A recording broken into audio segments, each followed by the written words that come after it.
It's time for the Daily Stand Up Podcast presented by Agile Dad with your host, Lee Henson. Without any further ado, let's get started. As the world turns around us, there's so many things going on.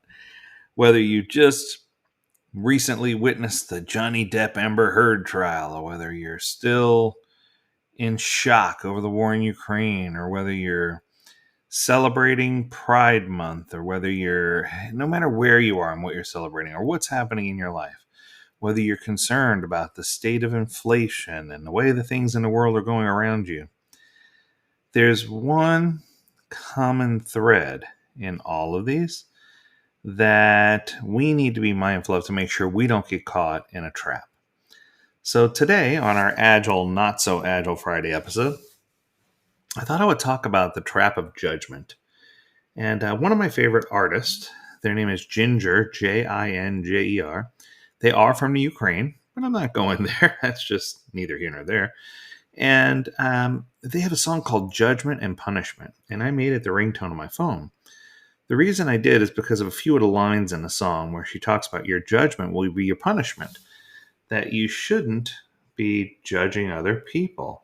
And I thought that was so interesting because I think too many times we are quick to judge others. We are quick to jump in. And she starts off with, we came from the lands where kindness equals weakness. Feelings are conditional and help is something supernatural. It's like we don't want to help each other. Feelings are conditional upon what we're supposed to be feeling, and kindness is weakness. And it is what it is, right? I know your pissed off, narrow mind cannot believe what they hear, right? An individual with bitter inner world is a cause of deficiency of goodness and love. All your good intentions are muted and disabled. Tell me what you're going to bring to the table. And I think that sometimes we need to start thinking this way. So if you're here to bring the atmosphere of fear, don't bother. The power of speech is idled away. Poison is spilt. Dirty moths sting. We've seen that they can't be unseen. That's exactly what makes us go even farther.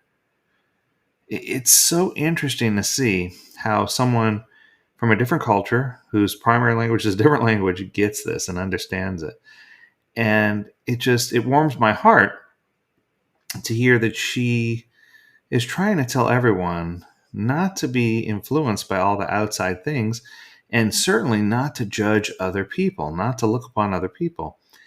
And I think that the big discovery that I made is that people fall into one of a few categories. So the first category of people, we always call them the glass half empty category, right? No matter what happens, it always sounds like they're trying to write their own country music album. I know I said I wasn't going to judge people, but you got to admit, there's a formula for a country music album. There's just a consistent formula. I'm going to quote a good music artist that I remember named David Allan Coe. Boy, I just showed how old I am. And in one of his songs called You Never Call Me By My Name, or You Never Even Call Me By My Name, sorry, he says, a friend of mine named Steve Goodman wrote that song, and he told me it was the perfect country and western song. I wrote him back a letter and told him it was not the perfect country and western song because it said anything at all about mama, or trains, or trucks, or prison, or getting drunk. Well, he sat down and wrote another verse to that song, and he sent it to me. After reading it, I realized that my friend had indeed written a perfect country and western song. And I felt obliged to include it here on my album. The last verse goes like this, right? Check it out. Well, I was drunk the day my mom got out of prison, and I went to pick her up in the rain. But before I could get to the station in my pickup truck, she got run over by a damned old train. You hear people say if you play a country music record backwards, and this was published in 1975. I want to make sure I point that out. But if you play a country record backwards, people say your dog comes home, you get your trailer back, all these things. And it's a running joke. But I think that there are people in the world who, no matter what happens, they're just in this negative frame of mind. And it's so disheartening, and it breaks you down so much to think that people are there. But on the flip side, I'm going to counter it real quick. On the total flip side, on the opposite end of the spectrum, you have people who see the whole world through rose-colored glasses. They no matter what happens, oh, it's so nice that the people in Ukraine get to go to heaven before us. I'm like, what? I mean, it's just, and I know that's not a laughing matter, but you get my point. It doesn't matter how bad something is. They'll find good in everything. And sometimes I wish I could be like these people, but other times I just wonder if they're punch drunk on something because it's almost like they're desensitized. They don't realize anything that's going on around them. And these are the ones that people often call sheeple. They're people, but they're like sheep. They're followers, and they're happy no matter what. And those people concern me too, but not in a judgmental way. And I want to make sure I'm clear here, right? And then I'll give you one more category. The third category of people are people who go through life trying to make things better for themselves and others. And I just wish there were more people in that category, because that category is a slim line. And what I can tell you is this category of people are the ones that I'm drawn to the most. They don't judge other people. They accept that there's going to be good and bad in the world. They frown upon bad, they uplift good, but they never judge anyone for the decisions that they make, because they know that they also have made bad decisions in their life. That's where I think we all need to be, right? We need to get away from those other two categories. We can't look at everything in the world as being negative. We can't go through our whole lives be a conspiracy theorist. And we can't look at the world and say everything's fine, everything's great, everything is awesome. We can't be the Lego movie every day, right? And I think that if we don't judge those people but uplift them, if we look for the good in other people and look for their talents and their strengths, if we try hard to uplift others and help them see that the world can be a better place if they share those talents and gifts that they've been given, and look for people who are down in their luck and uplift them and help them see that there is a light at the end of the tunnel, and that light is not a train coming from the opposite direction to hit them, that light is something very positive. I think that if we did a combination of those things, that we could really become the majority instead of the silent minority.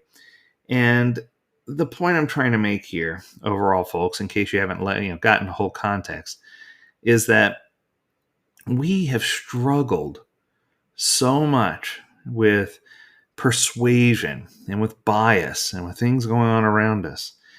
And it's almost to the point where it's numbing, where you don't know what to believe or you don't know what to think, and you have to draw your own assessments.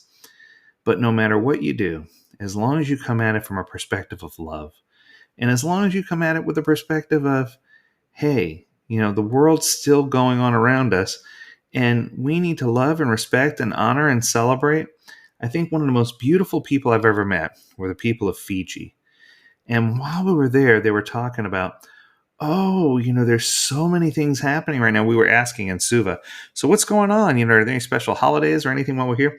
And our driver told us there's so many things going on. He says, everyone from the Muslim faith is celebrating this holiday, and we're celebrating Diwali, and we're celebrating this and that. And he just went through and listed off all these different things. The Christians, the Catholics are celebrating the epiphany of this saint, and this is happening, and that's happening. And he just had a list of all these things that were happening. And he had on his little Sulu, and it was like a rainbow colored, Sulu type thing. And I'm like, that is amazing. He says, yeah. He says, and we're celebrating Pride. And it was so beautiful to see. And I asked him, I said, there's never any conflict between these people who are all coming from different walks of life to celebrate? He says, no, we just invite everybody to everything and we all celebrate together. He says, that way we can learn about each other's culture, and that way we can celebrate all of our differences.